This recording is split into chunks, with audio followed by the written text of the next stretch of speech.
Уставните измени во понеделник на маса пред народните избраници. На владата ја остана уште 2 дена да го собере потребното двотретинско мнозинство за промена на уставот.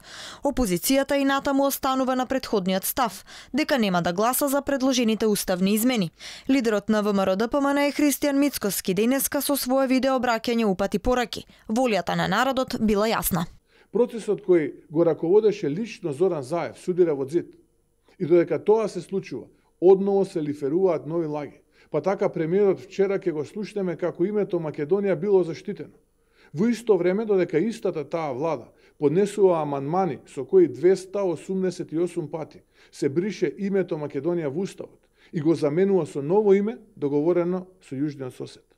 Уште еднаш потсетувам дека владата, собранието и секој еден пратеник ја има одговорноста да работи и действува согласно волјата на народот.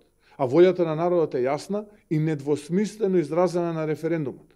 ВМРО-ДПМН е против овој договор и така ќе остане. Според Мицкоски власта бегала од предлогот на опозицијата за нов јавен обвинител, а Македонија влегувала во општествена, економска и политичка криза.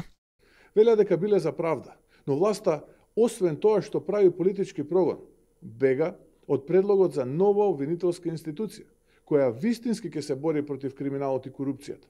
А бега затоа што криминалот е во самата власт. Вети ја почист воздух, но резултати нема. Вети ја мораториум на градби, но зградите во аеродром никнуваат во парковите. Вети ја честно работење, но градоначалникот Шверцер од Ново село останува недопрлив за вистинската правда. И додека сето ова се случува, гледаме како власта се труди да ја поништи волјата на граѓаните. Владата година и пол не испорача ниту еден резултат, вели Мицкоски. Немало директни странски инвестиции, ниту нови работни места, ниту пак 500 евра просечна плата и поголеми пензии.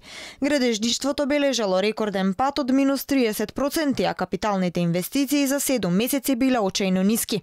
Во своето видеообраќање Мицкоски вели дека изворот на кризата не бил договорот од Преспа, туку владата која ја креирала кризата и морала да си оди за Македонија да победи.